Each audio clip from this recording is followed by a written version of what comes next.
Thank you for tuning into the Golden State Media Concepts Book Review Podcast.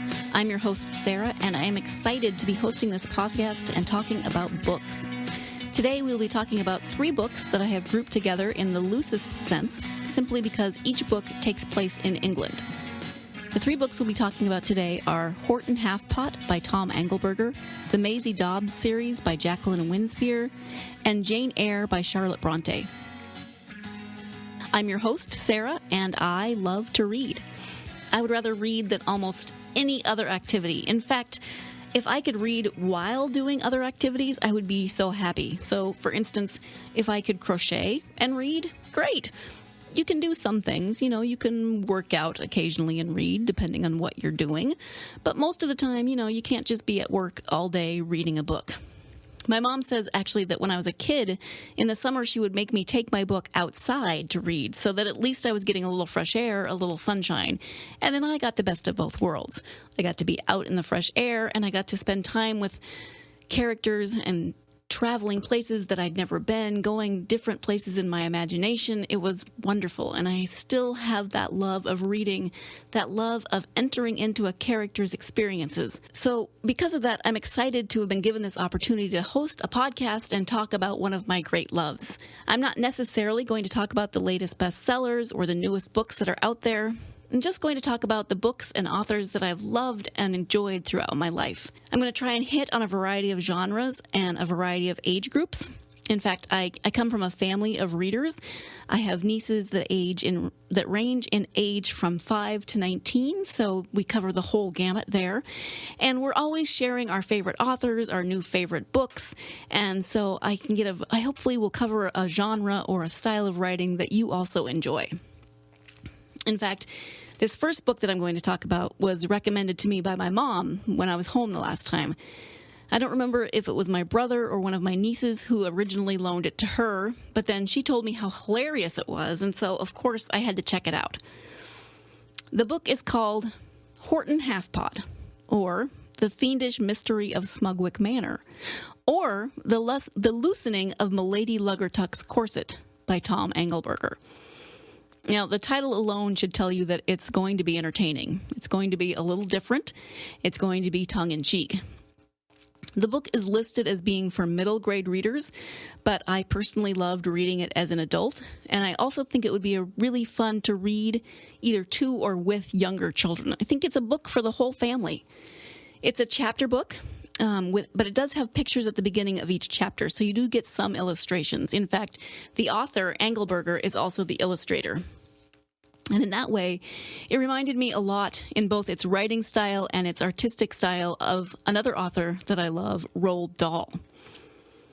The book is described in this way. Tom Angleberger's latest, loopiest middle-grade novel begins when Milady Luggertuck loosens her corset. It's never been loosened before, thereby setting off a chain of events in which all of the strict rules of Smugwick Manor are abandoned.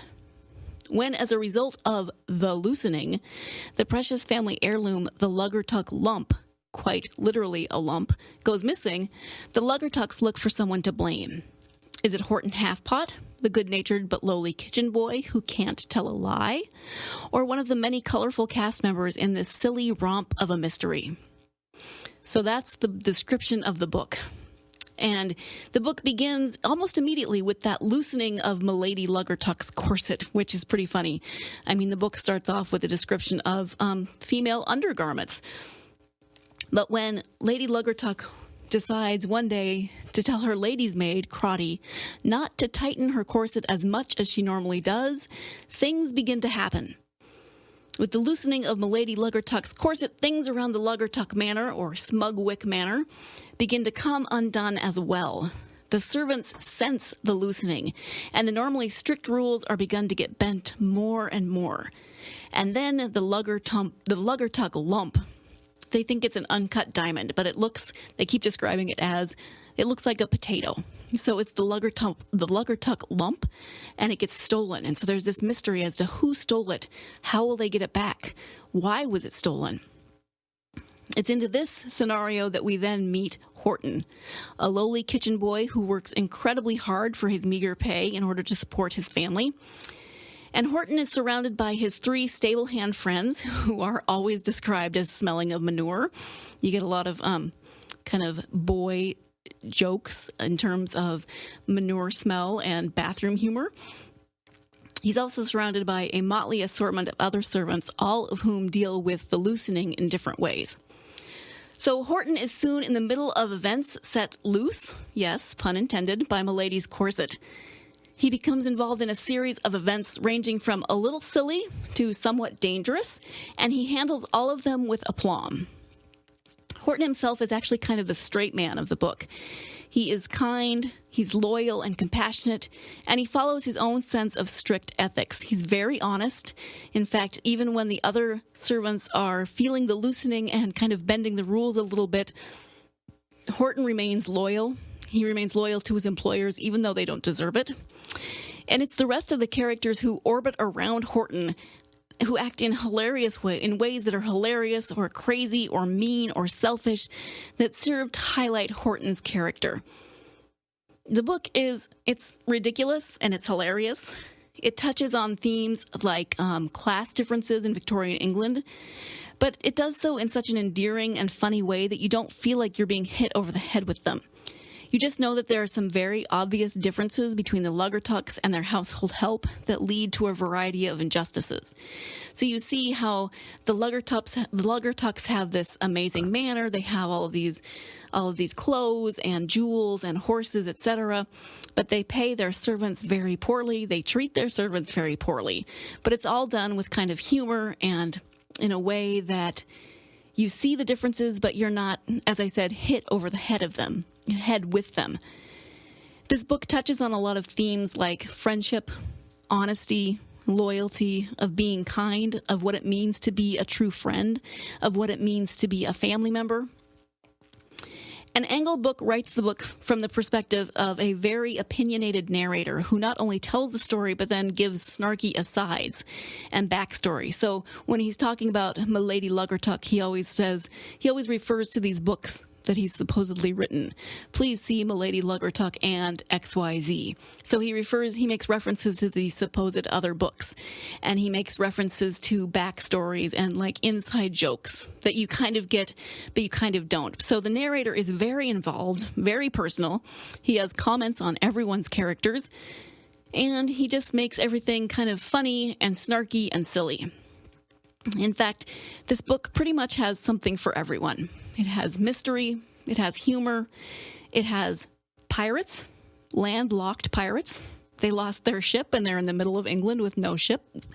But the captain still threatens to make people walk the plank, which I think is awesome. It has costume balls, and it even has pickle eclairs. Ew. Just take a moment to contemplate pickle eclairs. I don't think it's something that I'm going to be putting on my dessert menu anytime soon. And so as you contemplate pickle eclairs, we are going to take a quick break. And when we come back, we'll be talking about a series of books about a British woman named Maisie Dobbs. Tired of searching the vast jungle of podcasts? Now listen close and hear this out. There's a podcast network that covers just about everything that you've been searching. Hey! The Golden State Media Concepts Podcast Network is here. Nothing less than a podcast bliss with endless hours of podcast coverage. From news, sports, music, fashion, cooking, entertainment, fantasy, football, and so much more. So stop lurking around and go straight out to the Golden State Media Concepts Podcast Network. Guaranteed to fill that podcast itch. Whatever it may be. Visit us at www.gsmcpodcast.com. Follow us on Facebook and Twitter, and download us on iTunes, SoundCloud, and Google Play.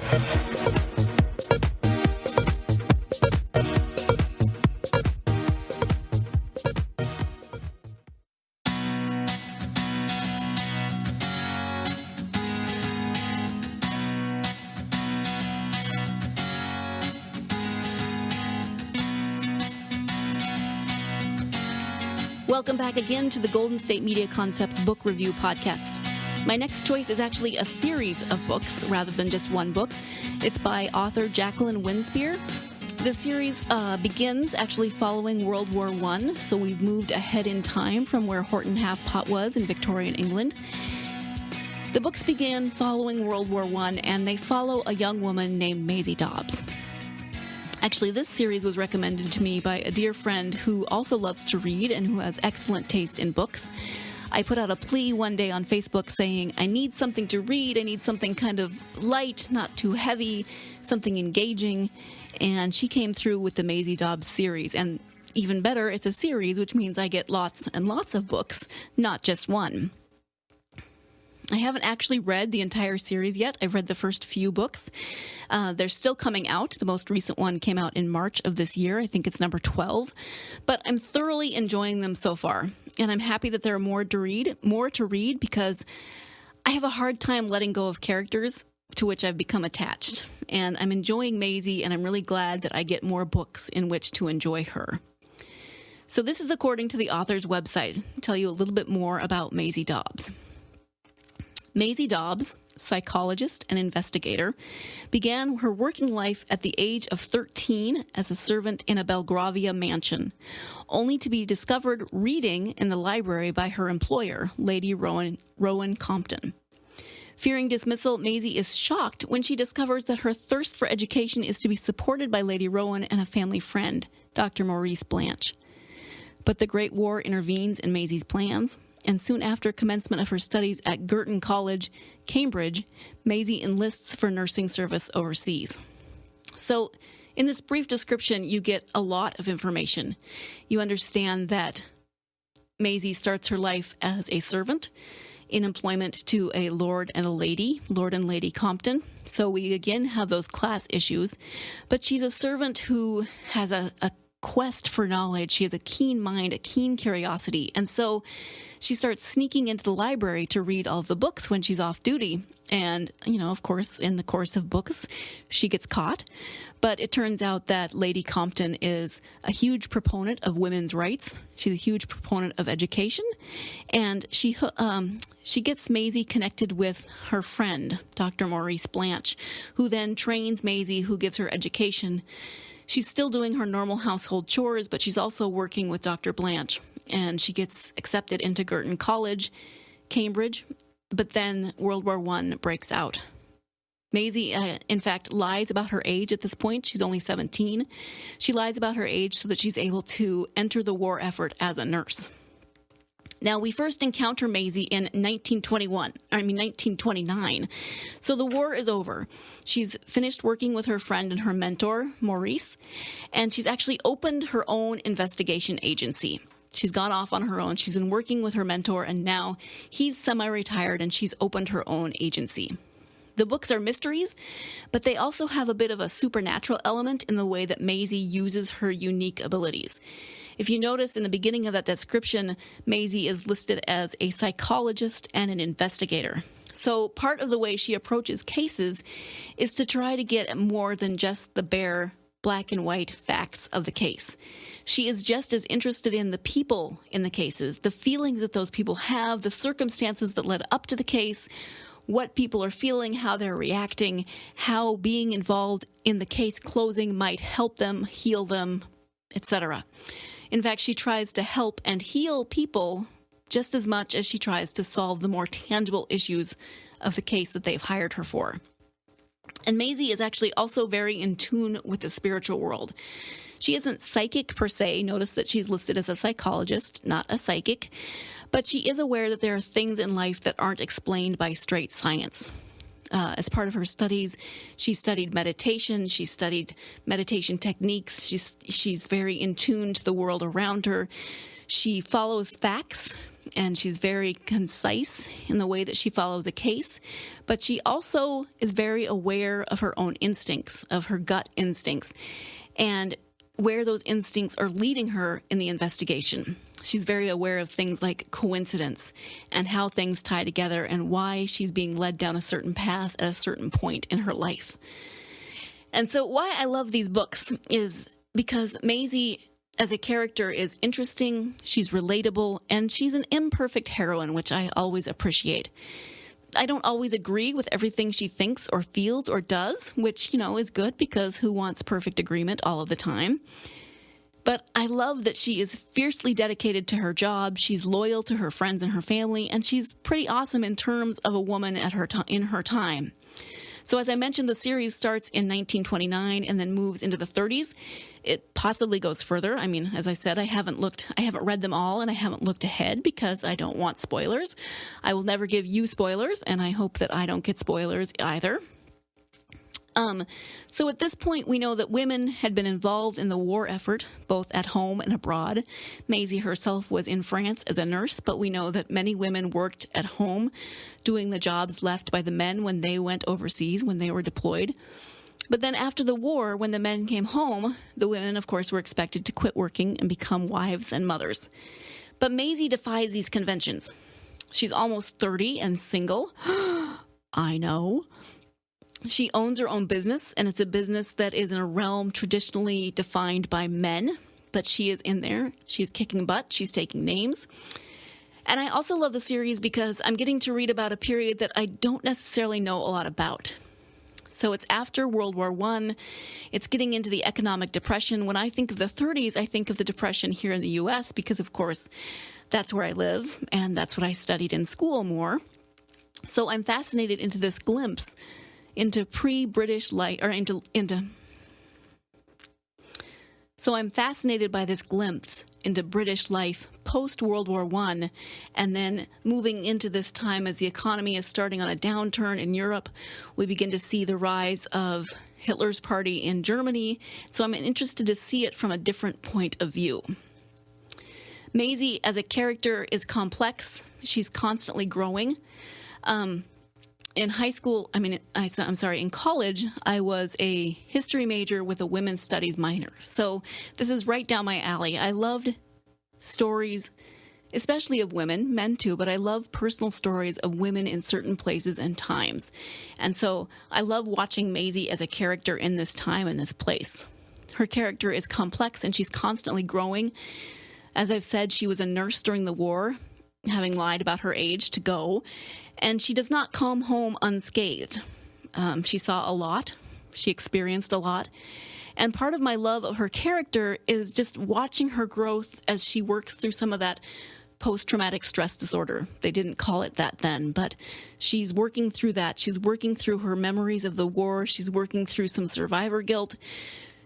And she's beginning to navigate her new life, growing and changing and trying to relegate the past with her new life.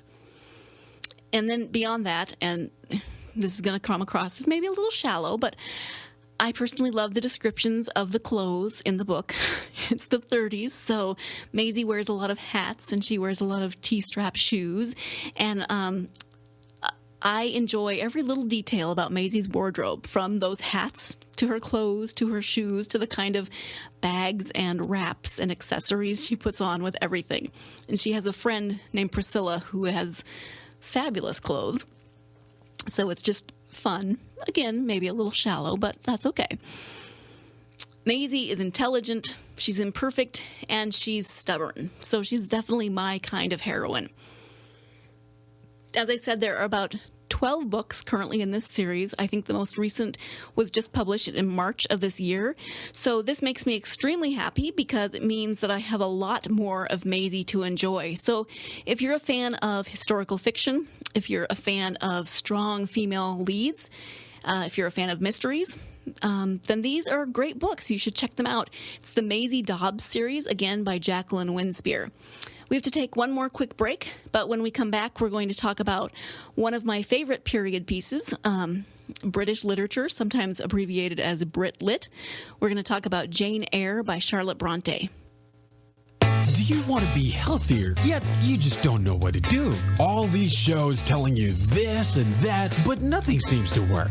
Well, listen close. Golden State Media Concepts has got something great for you. The Health and Wellness Podcast, dedicated to workout trends, healthy eating habits, diet, and everything about healthy living. Join us in our banters as we help you not just live life to the fullest, but live it to the healthiest.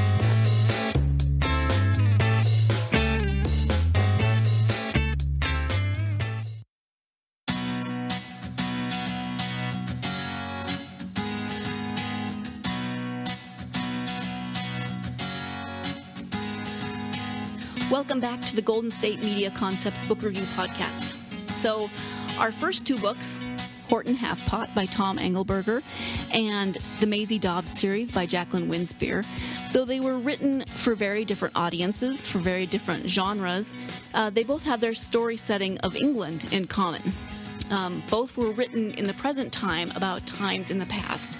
So, of course, Horton Halfpott in the Victorian era and then Maisie Dobbs in the 1930s. And as I mentioned before the break, my next choice in books is Jane Eyre by Charlotte Bronte, which was written in 1847. So it's not written currently. It's about a specific period, but it was written closer to that period. So it's not historical fiction, but rather a book about a specific place and time written nearer to that time and place, written by a female author. It's set during the reign of George III, who ruled from 1760 to 1820. So since this was published in 1847, it's not exactly concurrent, but it's a lot closer than if it was written as historical fiction.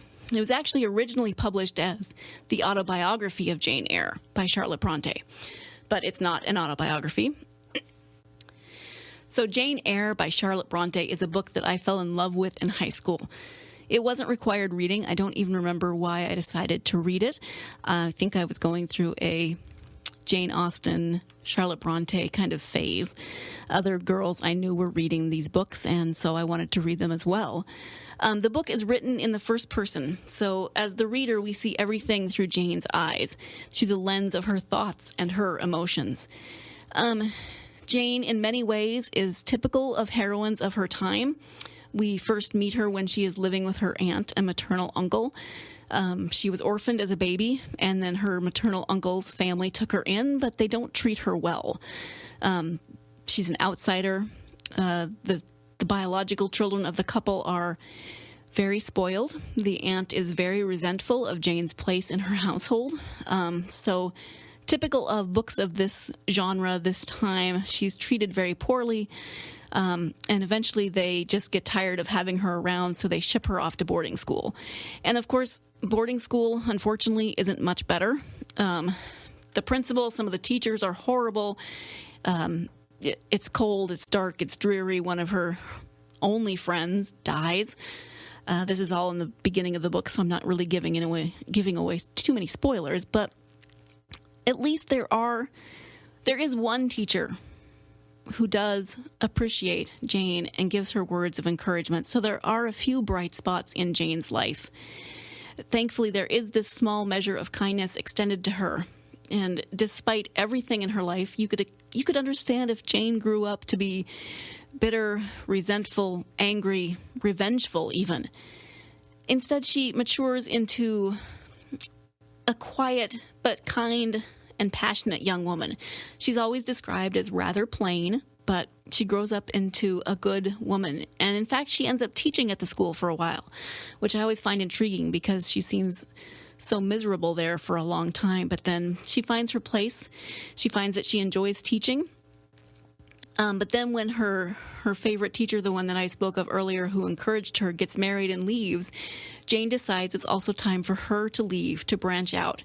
And so she applies to be a governess, and she ends up being employed at Thornfield Hall by Mr. Rochester. Actually, it's Mrs. Fairfax, his housekeeper, who hires Jane, but she's employed by Mr. Rochester at Thornfield Hall as the governess to his ward, a young French girl whose name is Adele.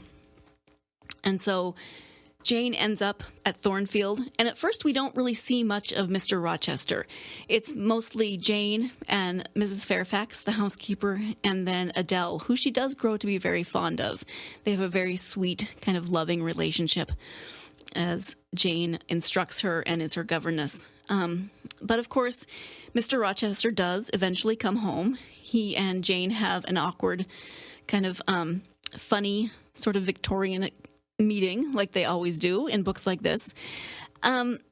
We get your sort of typical twists and turns of books of this period. Mr. Rochester as a character is grumpy. He is angry and bitter and sarcastic, and I think if I had to spend any amount of time with him, I would want to kick him. But we find out through the course of the book why he is the way he is. And if you've read the book, then you know. I won't give anything away, but we're introduced to a man who seems to hate his life. He's fed up with most of the people around him. He doesn't want to be at home. He travels a lot. He works too much. And yet he and Jane develop something of a rapport. Despite their many differences, his less than stellar personality and her quietness, they develop a friendship. And they find that they can have conversations, and despite his sarcastic comments, she perseveres and gives as good as she gets. And then there are, of course, the usual twists and turns with female characters who want to marry Mr. Rochester because he is rather wealthy. And these characters are, again, terrible to Jane due to her class and her supposed plainness. They go out of their way, especially one who wants to marry Mr. Rochester, to make her feel as horrible as possible. But Jane perseveres, as she always does. And there's also a bit of a mystery at Thornfield. It does, again, come to light, and it plays into Mr. Rochester's personality. It plays a major part in the twists and turns that this story takes. And so, as I said, if you haven't read it, I'm not going to give it away, but it definitely tests the strength of Jane's character and her resolve to live the life that she's determined to live. She, like Horton Halfpott, like Maisie Dobbs, has a very specific set of ethics, a very specific way of living. She talks about her Christian faith and how that shapes her life.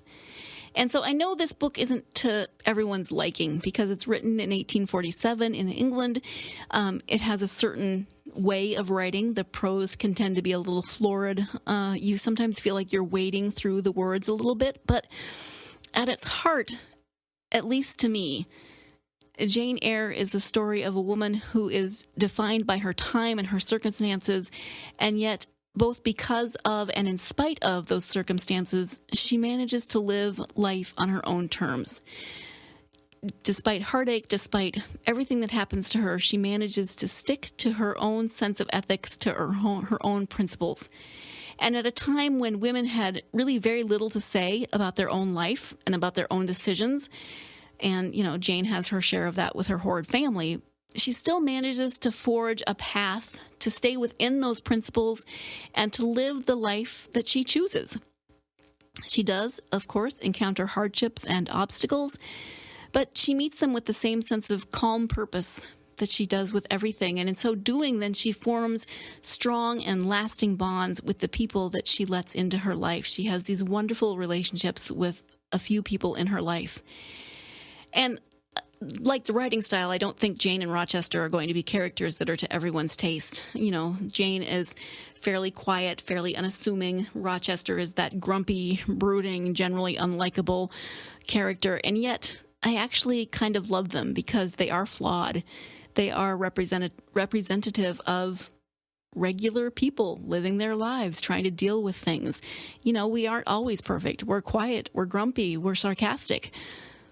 And the book then touches on ideals about love and passion. And despite their reserved and unapproachable natures, both Jane and Rochester are deeply passionate at heart, and they develop this relationship with each other. So this is one of those books that I revisit every few years. I either read it or I listen to it on audiobook because I love it so much. I also will watch movies of Jane Eyre when they come out.